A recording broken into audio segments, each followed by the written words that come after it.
because they lose their aromatic volatiles and flavor compounds. So when you go to cook with them, you dry some rosemary in your oven, you might put it on your chicken after you dried it and think, well, I thought it would taste like rosemary. But you lose a lot of your flavor when you dry herbs in the oven. The energy cost is higher. It takes about twice as long as a dehydrator. And the foods must be rotated at regular intervals. The foods will tend to be darker and more brittle with less flavor. Also ties your oven up for a long period. So if you needed to cook dinner that night, you better pick something that's not oven cooked. You also would want to, when you dry, you don't shut the oven door, you leave the door open and leave the fan going so the air circulates. So it is definitely a process to do them out of your oven, but of course possible. But the way that I definitely would recommend is to get a dehydrator. So this is, my dehydrator is from Nesco. It was bought off of Amazon. I'm not really sure remember what the price was. I bought a few things at once, but it was under $150. So that is an investment, but you can definitely spend a whole lot more on a dryer. I did leave the box out in case anybody wanted to look at it later. But a dehydrator is a self-contained heat source. So it has a cord. I'll just plug it up wherever I'm going to use it. It has its own ventilation system. I know there's not going to be bugs or insects or birds that can get in here. And I know the airflow is going to continue. I don't have to control it with a fan and leave my oven door open. That feels just so unsafe. And it also is going to make your house really hot, right? Is to get a dehydrator. So some unsafe items is from Nesco. You don't want to lay things on your on your floor registers on the floor, or you don't want to dry foods out in the microwaves.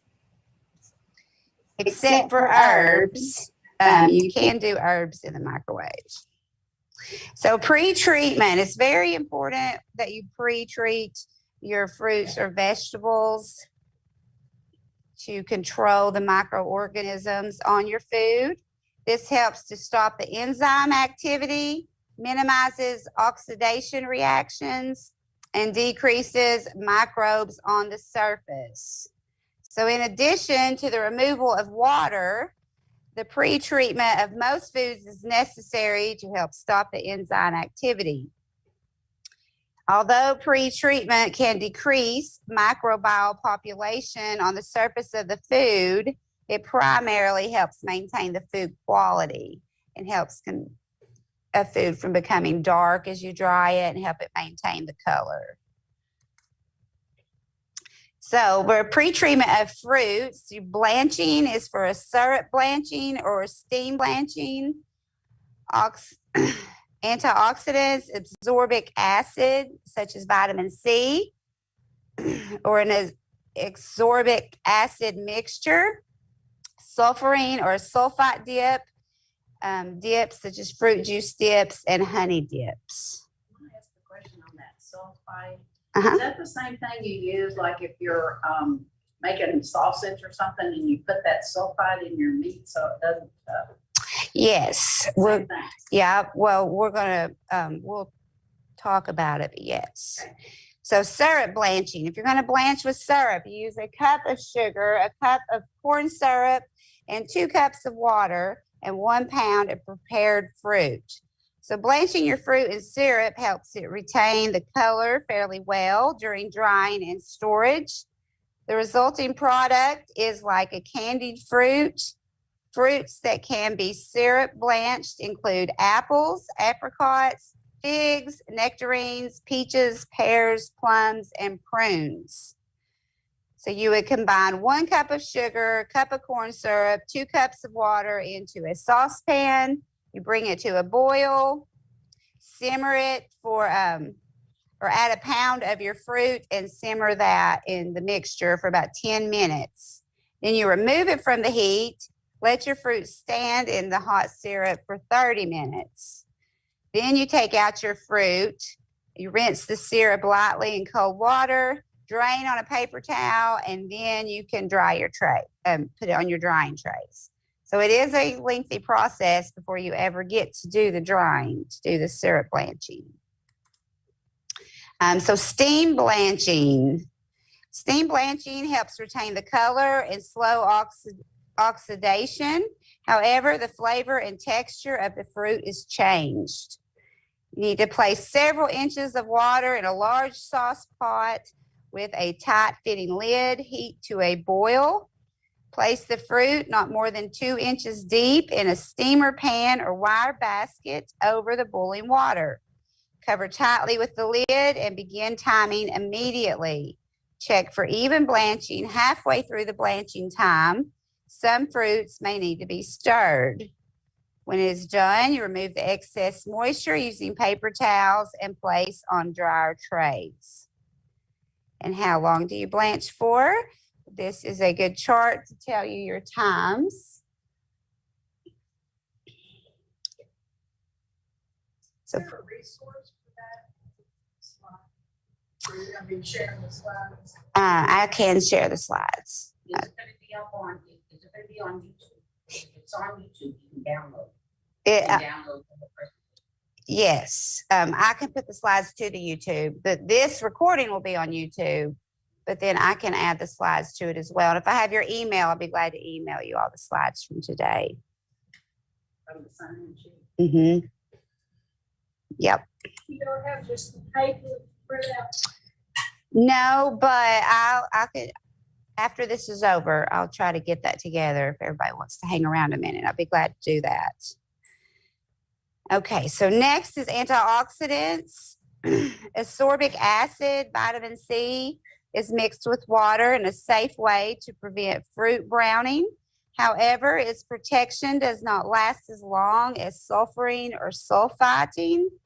Ascorbic acid is available in the powder or a tablet form, which was like Fruit Fresh. Some people use vitamin C tablets. So you mix your ascorbic acid and a mixture of sugar for your fresh fruits when you're canning or freezing. You can mix half of a tablespoon of ascorbic acid mixture with 1 quart of water. Place the fruit in the mixture and soak for 3 to 5 minutes. That's how I did our apples. I mixed the Fruit Fresh and water and soaked the apples for about 5 minutes before I dried. Okay, so for a sulfur dip, this is an old method of pre-treating fruits. Sublime sulfur. Whoop. Let me keep my finger off. Sublime sulfur is ignited and burned in an enclosed box with the fruit. So sublime sulfur is a solid rather than a gas or liquid form of sulfur commonly used in powder form. The sulfur fumes, penetrates the fruit, and acts as a pre-treatment by retarding spoilage and darkening of the fruit. I have never done this method, but it is doable. So you would dissolve 3/4 to a half teaspoon of sodium bisulfite per quart of water. You put the fruit in this mixture, soak for 5 minutes for slices, 15 minutes for fruit halves. Remove the fruit, rinse it, and then you can start your drying process. You also can use fruit dips, fruit juice dips. So a fruit juice that is high in vitamin C can be used as a pre-treatment, such as orange, lemon, pineapple, grape, or cranberry. Many store-bought dried fruits have been dipped in a honey solution. A similar dip can be made at home with honey. A honey dipped fruit is much higher in calories, because honey is high in sugar as well. Although it tastes really good. So you mix a half a cup of sugar with a half a cup of boiling water, cool to lukewarm, and add half a cup of honey. Then you place the fruit in the dip and soak 3 to 5 minutes. Remove it, rinse it, and then you can start your drying process. So for our vegetables are a little bit different.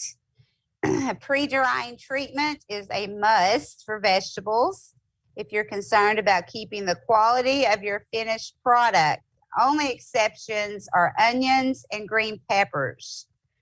So vegetables deteriorate rapidly during storage, more so than fruit because they have less acid and they have less sugar and they have a higher and less vitamin C content. Therefore, the enzyme action occurs at a faster rate in vegetables, which result in changes of texture as well as a loss of flavor and color. Enzymes are easily destroyed, though, by heating the vegetable by blanching, either steaming the water or boiling the water. So for drying foods, let's talk about the process of drying foods. So for vegetables, after you've blanched dipped your vegetables briefly in cold water, only long enough to stop the cooking action, do not cool them to room temperature. When they feel only slightly hot to the touch, they will be cooled to about 120 degrees Fahrenheit. Drain the vegetables by pouring them directly onto the drying tray held over the sink. Wipe excess water from underneath the tray. You want to make sure you remove the excess water because that's just going to extend your drying time if you don't do that. Whichever method you choose, place the foods in a single layer on a drying tray. Pieces should be similar in size, not to overlap or touch. Follow your directions for the drying method you choose. Follow the directions of your dehydrator as well, because all dehydrators can have a different, mine's digital, some of them aren't digital, and they have different things you need to do to them, which we'll talk a little bit about that.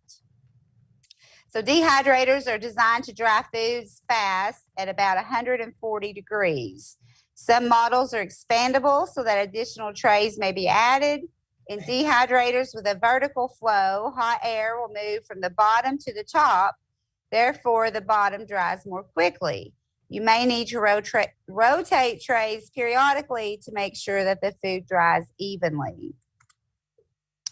If your oven drying is slower than a dehydrator because it doesn't have a built-in fan for the air movement, you must be able to set your oven at 140 degrees in order for it to dry.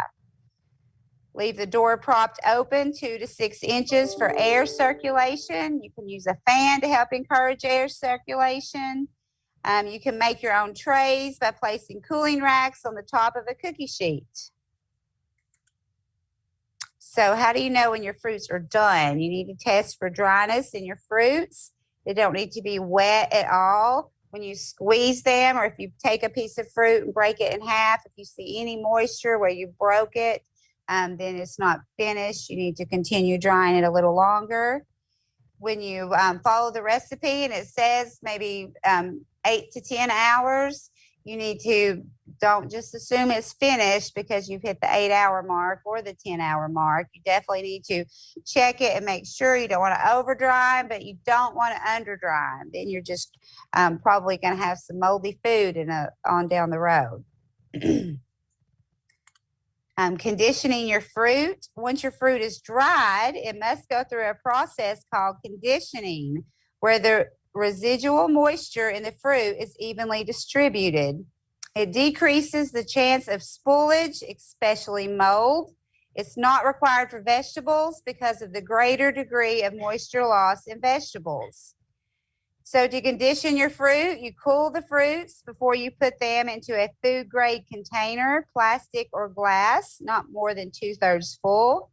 You cover the container and place in a warm, dry place. Shake the container daily or stir the contents for 7 to 10 days.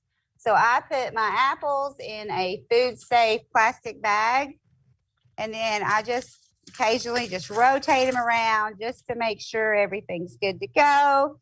And then in a little over a week, then I can pack these to put them in my freezer or put them in the cabinet, however I choose to store them. So pasteurization. Sun-dried fruits and vine-dried beans need treatment to kill the insects and their eggs. This can either be done by the freezer or the oven method. The freezer method, seal the food in a freezer-type plastic bag. Place the bags in a freezer set at 0 degrees or below and leave them at least 48 hours. The oven method, you place the food in a single layer on a tray in a shallow pan. Place in a preheated oven to 160 degrees for 30 minutes. So again, all this is happening after we've dried our fruits. So how do you know when your vegetables are dry? They are brittle or tough, they crisp, and they can shatter. It's kind of like a crunchy leaf in the fall. It'll just go to pieces. Your storage containers, so what can you keep them in? Package dry foods in small amounts because when open and exposed to air, our foods can absorb moisture and deteriorate more quickly. So unless you know that you have a large amount of food that you're going to consume within a shorter time that you opened it, then I would freeze them in smaller amounts or store them in smaller amounts. You can use glass jars manufactured for freezing and canning, or recycle one-time jars only if they are clean and can be sealed tightly. So if you have a mayonnaise jar that you've washed and cleaned really well and it's dry, you can't use those for canning foods, but you can use them as storage for your dried foods. Foods in bags can be stored inside a metal container with close-fitting lids to further protect the food. Be sure the containers are dry and insect-proof. So we want to cool our foods first because this can create more moisture if you put it in a container before it is cooled, and then mold can grow. You want to store it in a temperature range of 40 to 60 degrees. Your storage temperature is important because the warmer the temperature, the shorter the shelf life. For every 18 degrees Fahrenheit dropped in temperature, the shelf life increases 2 to 3 times for vegetables and 3 to 4 times for fruit. And you don't want to store any of your foods if the temperature is going to be over 70 degrees. So obviously, if you put your foods in the freezer after you've dried them, you've really increased your shelf life of how long you can keep them. The recommended storage time for dried foods range from 4 months to a year. Packaged dried foods can be kept in the freezer for an extended time. And that's it. You enjoy it. So I'm going to, I'll leave that up, but I'm going to talk to you a little bit about dehydrating and the tools and my process of when I went through it. So I started out with my apples, and then I sliced them with a mandolin. So if you haven't used a mandolin, it just slices your foods evenly. Make sure that you definitely follow the directions and use the safety guard. I have a Band-Aid on my thumb because I did not at first follow the directions completely. And I had to throw some apples away and do a lot of cleaning and a little bit crying, and then I got back to it. But these are very sharp, and you can get hurt pretty easily. But so I bought my mandolin at Walmart. It was like $12. This kind sets on a bowl.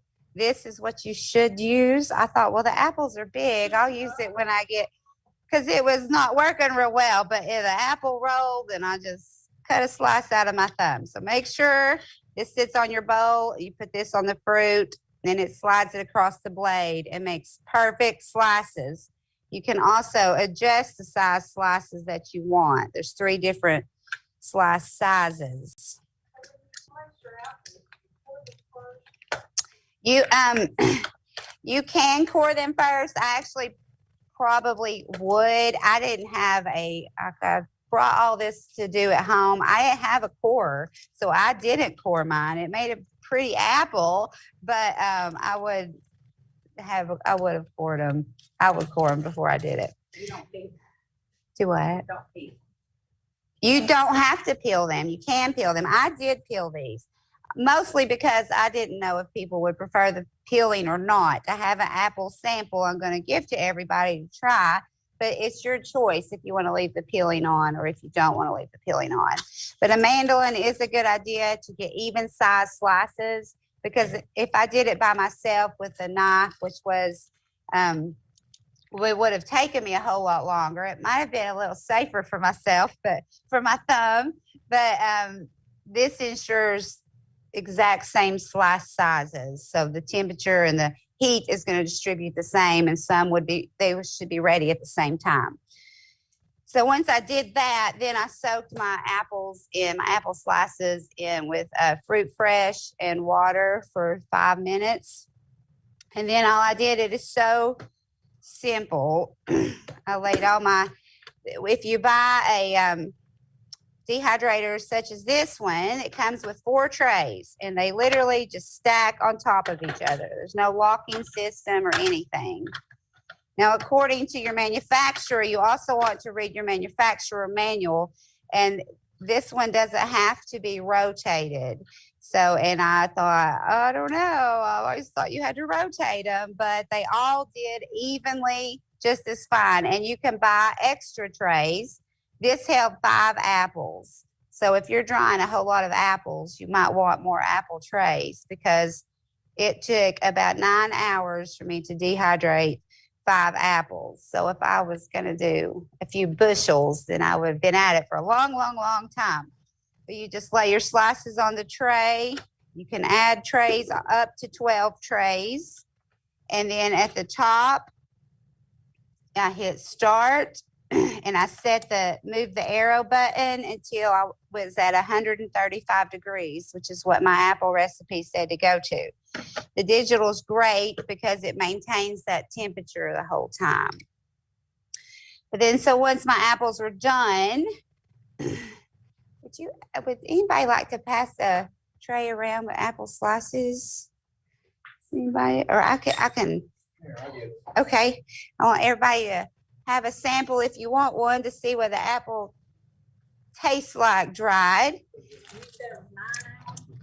It took me 9 hours. Yeah, it was actually that's the neat thing about this one too. It tells you how much time that you are doing. So it actually was like 8 hours and 57 minutes is how long it had been drying. Yes. If you add 4 trays, does it take longer time? It shouldn't. It said up to 12 hours. The manufacturer said up to 12 trays that it would be the same. It's very controlled inside these. What kind of apple did you use? I did the Fuji apples. I have a question from Zoom that says, ask how best to preserve green onions coming in from the garden right now.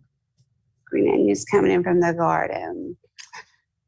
Onions, don't you say that they're good? Yeah, so the best way to preserve them, I would freeze them. I would freeze my onions.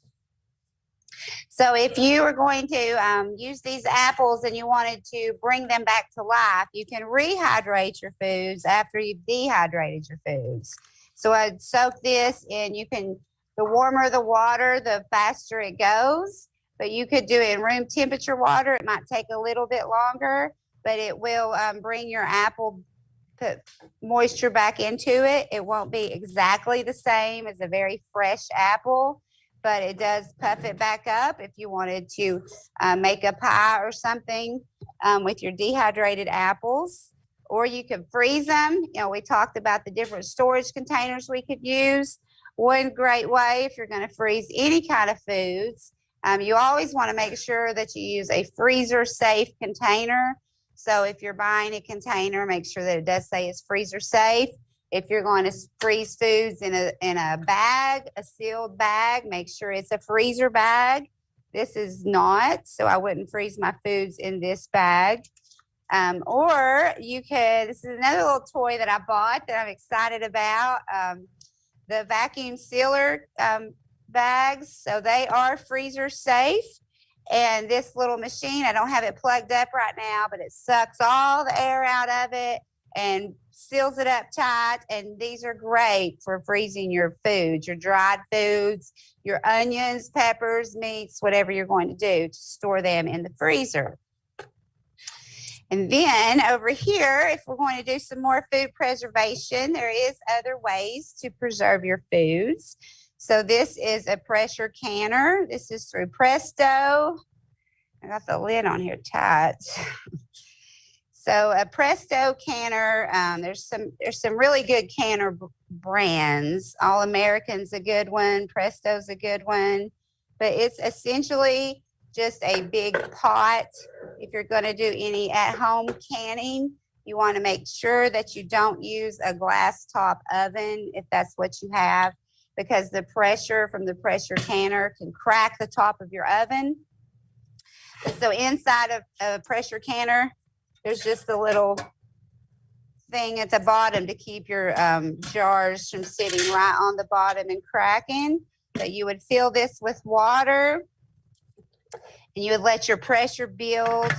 You put your foods after they're canned in your cans, ready to go. Then you can put the lid on tight, and you would follow your directions to what the recipe said, to how long something needed to cook for. But you also have a pressure gauge on here to make sure your foods are at the right temperature. So you always want to make sure that you're cooking your foods with a pressure canner. You need to stay with it. It's not anything that you just walk away from. But a lot of people are scared of pressure canning because we all hear horror stories of what could happen.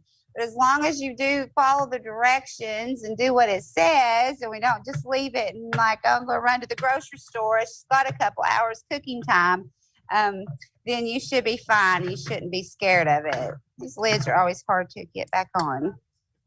Uh-huh. I have not done a lot of canning, but I do know that the lids can only be used once, and there tends to be a shortage of lids. And I have seen on various things on YouTube these reusable lids. Do you have any information regarding those? You can buy them on Amazon. Reusable lids. They look like they're some type, space age plastic or something. Yes. Well, in a meeting with Dr. Burney, our food specialist, she did talk about the reusable lids, and she did say that Ball hasn't, they have some out now, and that UT Extension is not recommending them because we haven't tested them. But if it's your risk, she does think that Ball's very reputable, and I do too. So if you know that you're truly getting Ball, though, there is some things that are knockoff. Like, not to point you out, but this gentleman and I were talking about some Ball products that he was buying on Amazon, but through the comments, it was discovered that it wasn't actually Ball. So you want to make sure that you are buying the product from the company that is the company. Yes. So you can use the bags, but you always have to use the lids. Yes. So exactly. So when you are canning, there is a shortage of the lids. These have a wax seal on the bottom of them, which is why they cannot be reused over and over. If I wanted to keep my dried apples in them, I can wash these because my apples are dried and everything's fine with them, and this jar is very dry. I can reuse the lid, but I can't re-can with this lid. Once you've canned, this lid can no longer be used again for canning. The ring can. You can use the rings over and over. Now, they rust over time. So if it starts to show signs of rust, I would recycle it or use it for a craft project. I wouldn't use it for my foods. But when you do can, you, of course, would use a oven-proof, a freezer-proof jar, such as a mason jar or a Ball jar. Not a leftover mayonnaise jar or something from the grocery store. That food came in. It needs to be, make sure that you get a food certified safety jar. There's different size jars. A lot of people do their jellies in a smaller jar like this, a half pint jar. You can get a pint jar, a quart jar. This is a wide mouth jar, so it's your decision what you want to use. If I was maybe canning some pickles or something and I wanted something a little more room to get my food out, it'd be a lot easier to pull a pickle out from here than this size. This is good for green beans or something such as that. But depending on your jar size, it just depends on what you want to use and what you are canning. But you do always use brand new lids, seals. Not all of the jars are freezable. I learned that. Right, that's why. I bought all those different sizes, and I don't remember which one it was, but there's only one that's freezable. I don't remember, it was a half quarter or quarter. There's only one jar that's freezable. Okay, well, always. They have it on the box. It will say on the box if it's freezer friendly or not. Some of the tools that if you're going to can that you're going to need, these aren't all of the tools that you need, but a colander, of course, is handy. Tongs for getting foods out or jar lids out.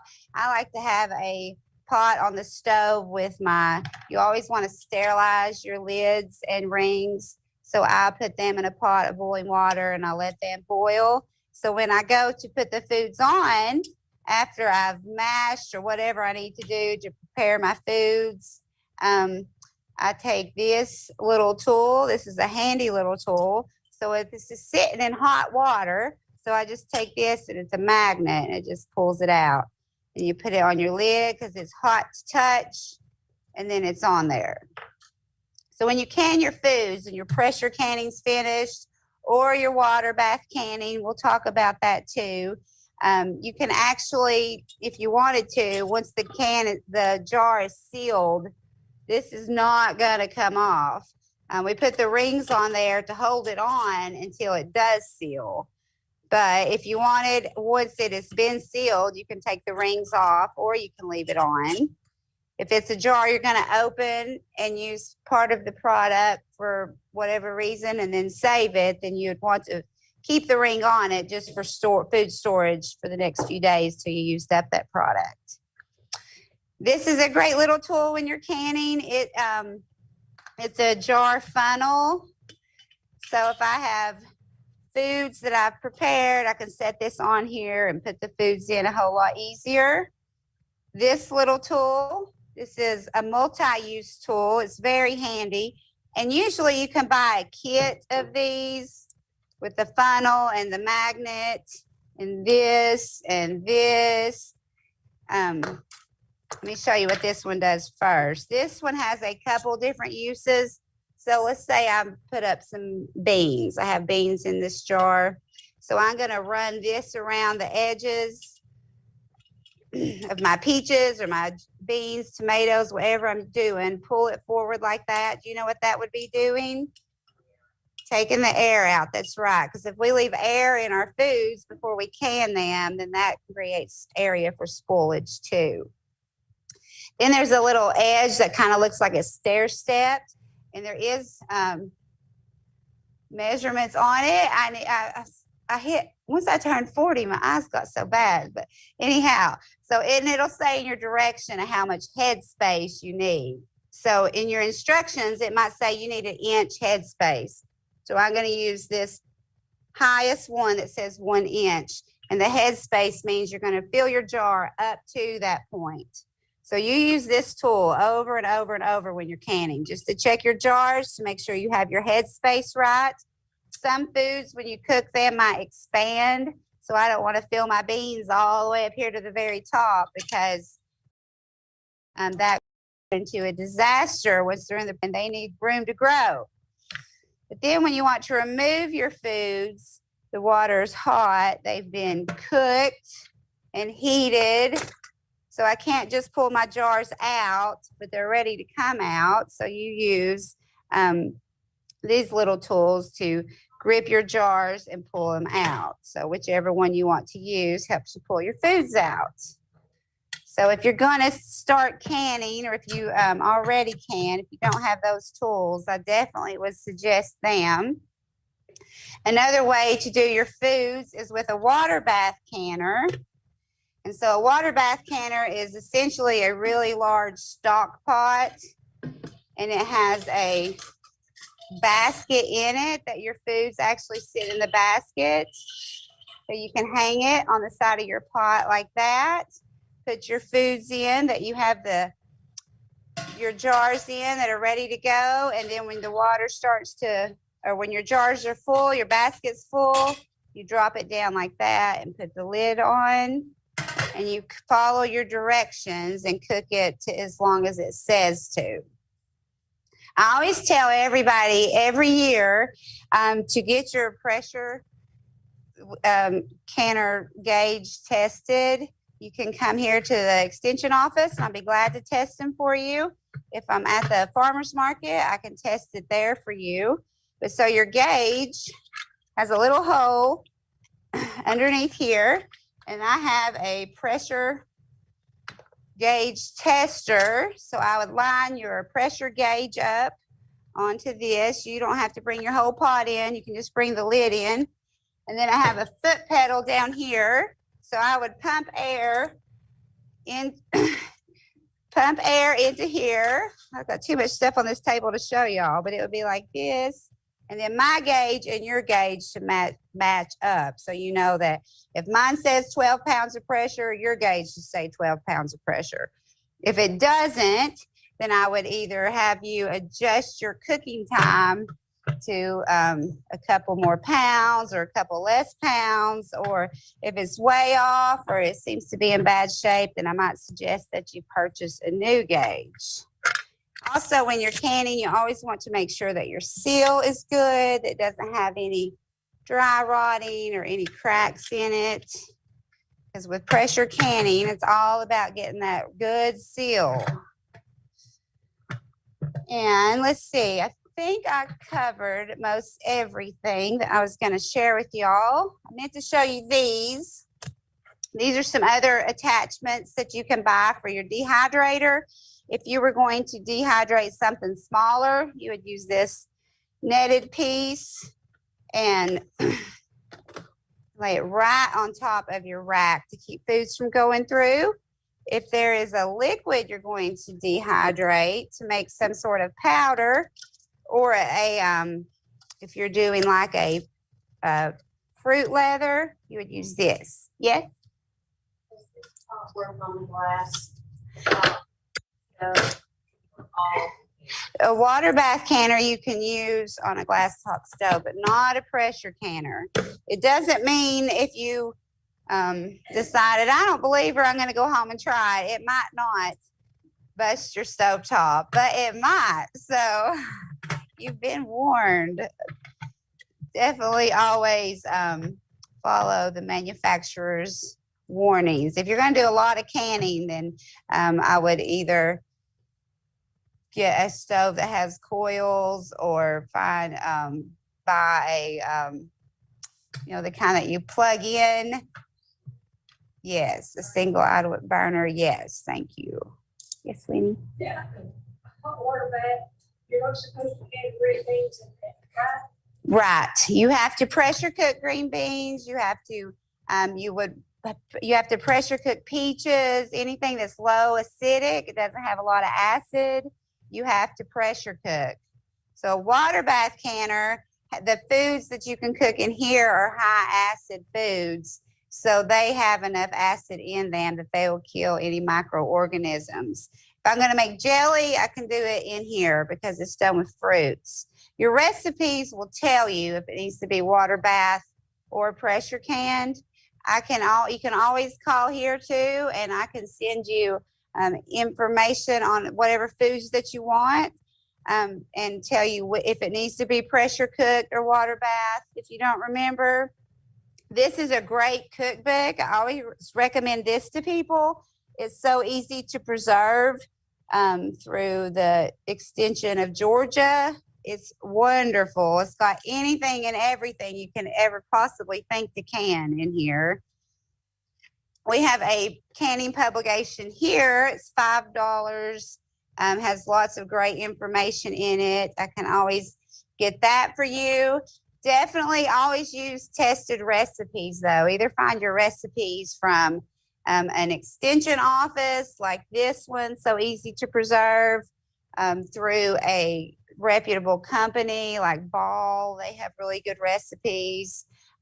Lots of people use recipes or do something the way their grandparents did it, or they found this great recipe off of Pinterest. And, you know, although it might taste good, there could be some risk with doing it the way that they say. So I promise if you just do a little bit of digging, whatever you're interested in finding to can, you can find a tested recipe for it.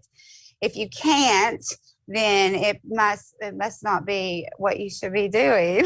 So I wouldn't take any chances when it comes to my family. So there was a family that Dr. Burney had told us about when I first started canning, and it kind of opened my eyes up to why you do really have to follow the rules and make sure you do all the steps in canning. And I wish I remembered the family's name, but a long time ago, when pressure canners and things were available, a lady had put up green beans and she didn't quite do it as she should have. And she served green beans to her whole entire family. Well, the whole entire family ended up getting botulism and they all passed away. So it's very be cautious if anybody ever gives you any canned foods. Make sure you know it's okay to ask them how they preserved them if they're going to give them to you, because you're the one that's going to take care of your own health more than anybody. So, and keep that in mind when you give people, if you give somebody foods that you preserve, let them know how you did put the foods up and if it's good to, if it's done in a safe way or not. So just be mindful when you're out if people share foods with you that they preserve, because we don't want to get sick over a can of green beans, right?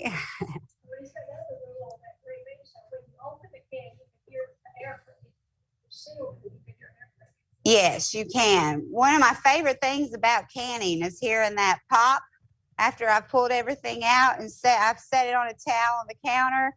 And I think it's like music. You can, after a little while, you know the cans are sealed because you start to hear pop, pop, pop, pop, and it's just so fun.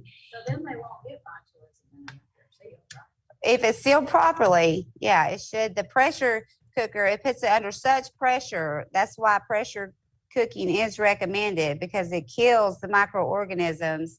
And then the jar is properly sealed. So even if you cooked it in here and you didn't let it cook as long as it was supposed to, then you're maybe allowing the jar not to seal properly. So it was cooked in here, but as it sits on the shelf for a few months and it has a little bit of air getting into the jar because it wasn't sealed properly, then you may have killed everything at the time, but more can grow because it has a chance to get air into it.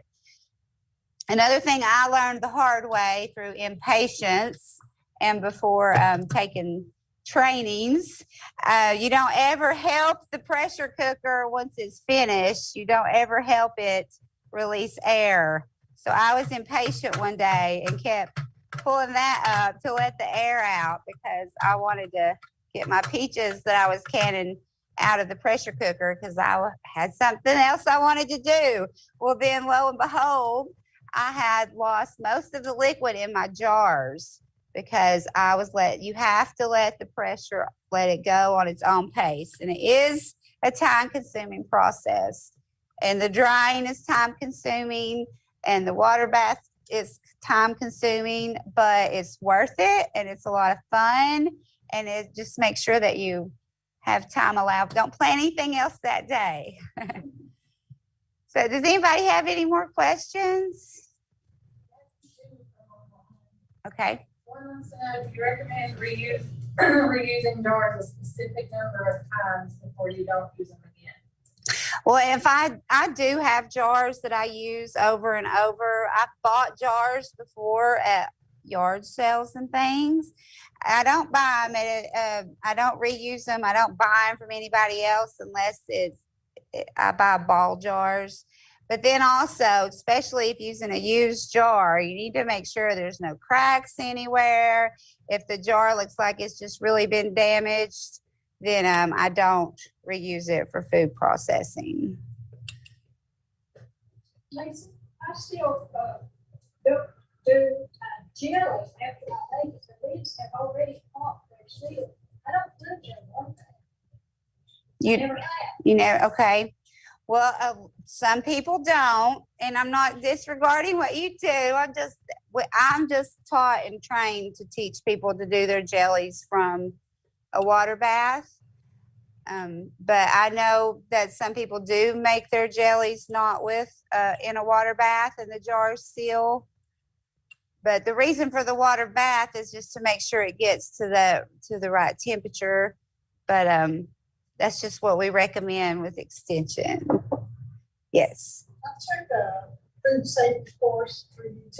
Uh-huh. And that said turn the jelly jar upside down for 5 minutes, and it keeps the heat there on the seal, and then turn it right upside up because it's got some sugar in it.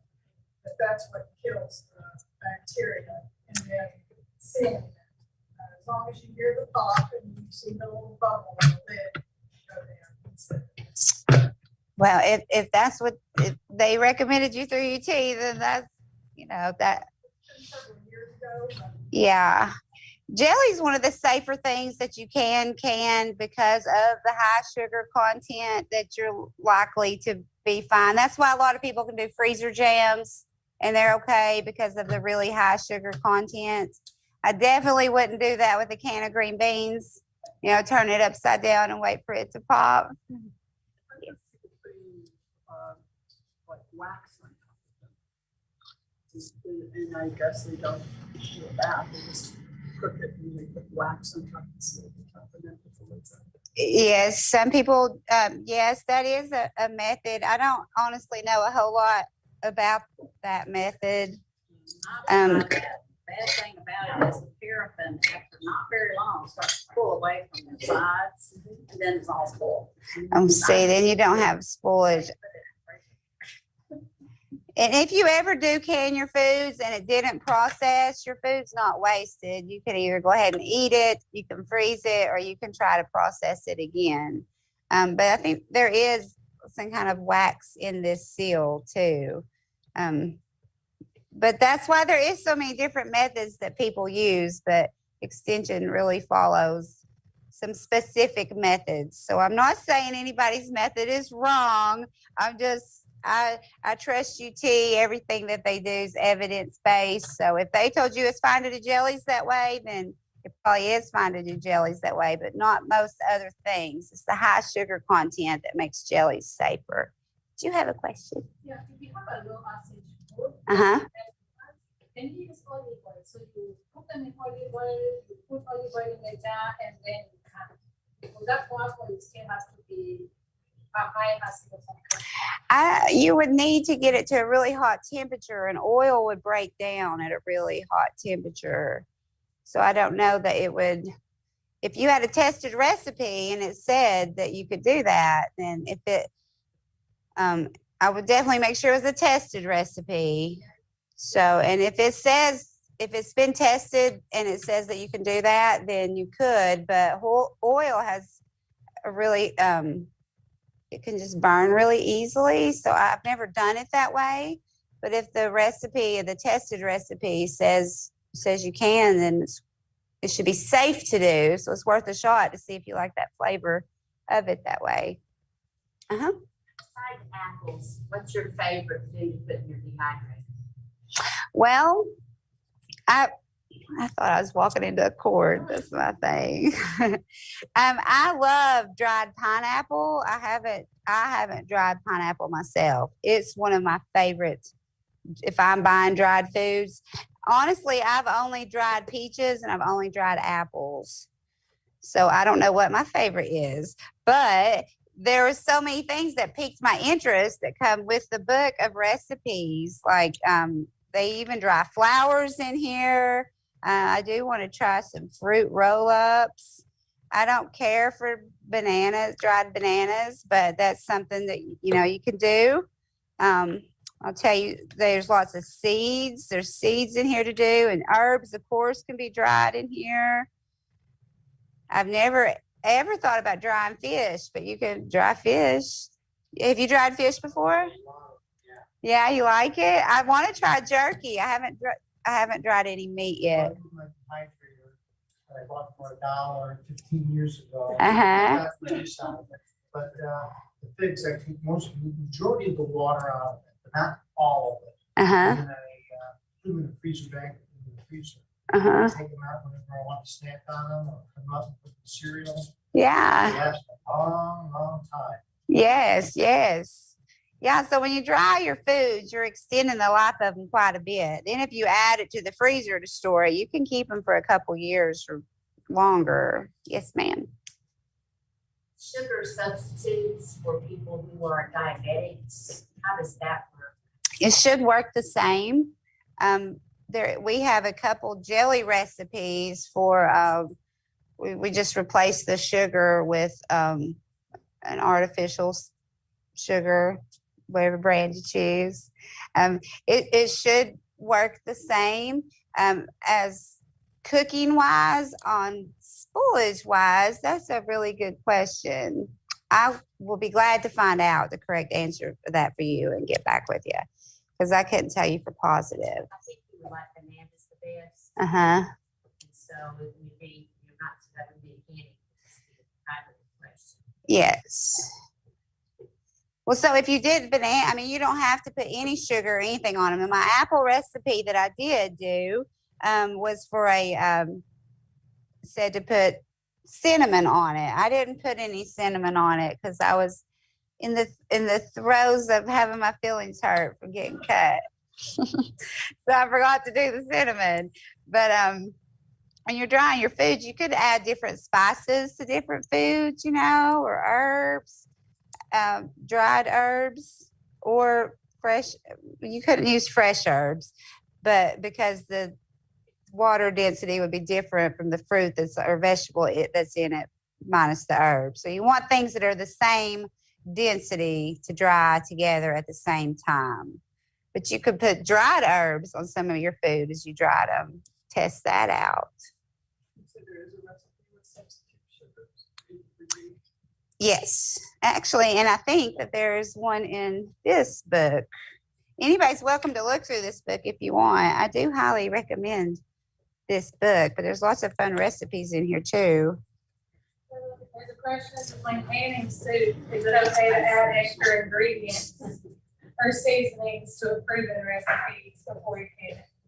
Seasonings would be okay, but I wouldn't add extra noodles. I wouldn't add anything extra than what it said. When you're making like a soup, the noodles can completely change a recipe. You really need to follow a recipe to the T, except if you want to change your spices.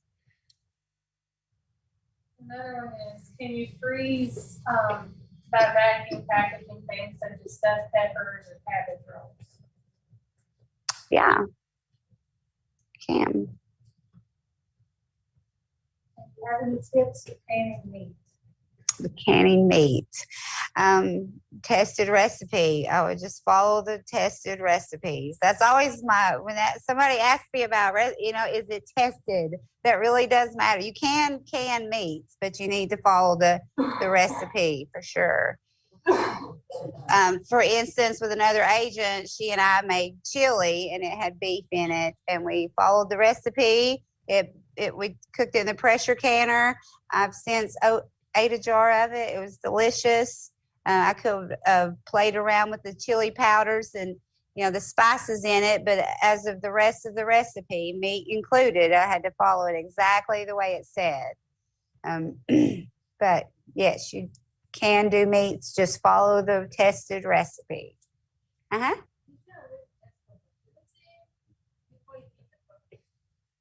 I'm sorry, say that one more time.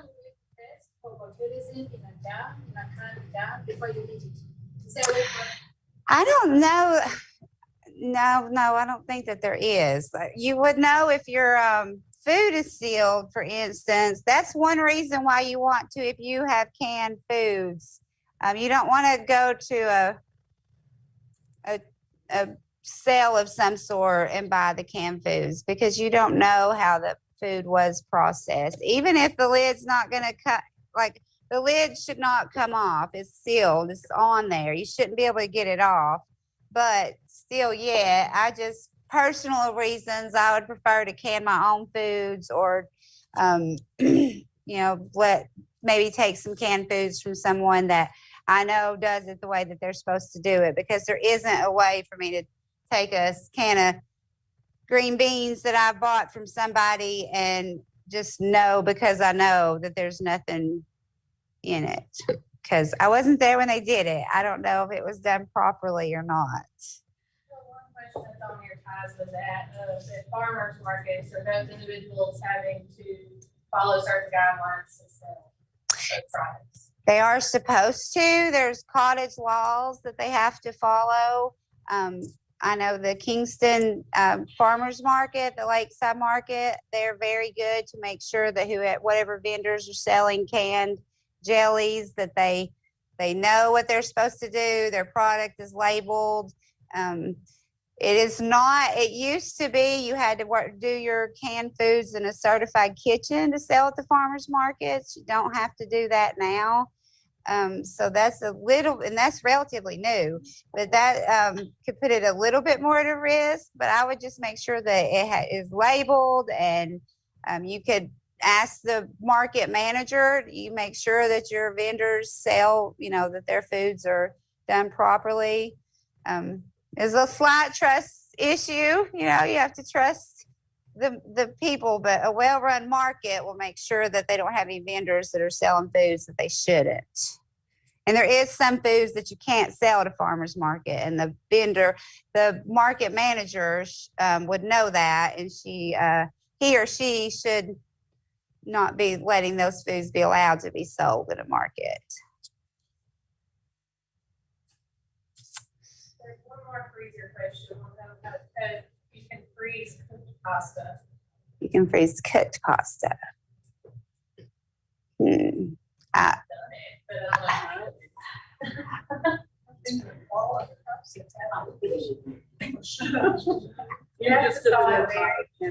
That's what I think, that when you deep thawed it, that it would really break the pasta down. So the freezer would kill any microorganism that could be on it, but when you defrost it could be the issue. Yeah, if you're freezing a lasagna, you can freeze lasagna, get that out, but cook it, don't defrost it, cook it. You cook it while it's You cook it froze.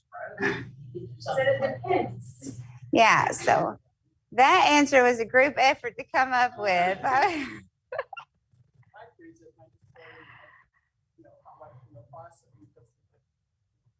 Yeah,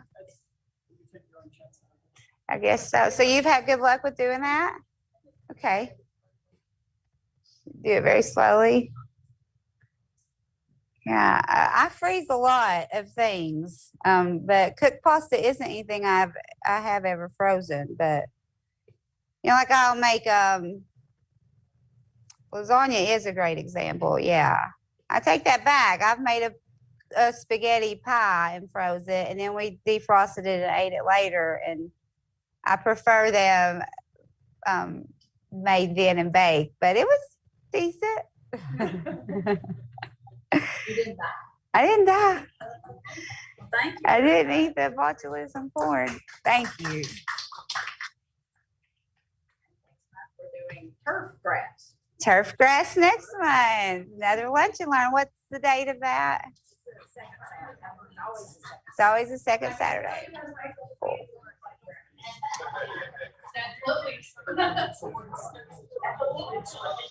Yeah, I do a canning class. Like we can do one-on-one classes or with a group. Next week, I'm actually doing a canning class with a church group.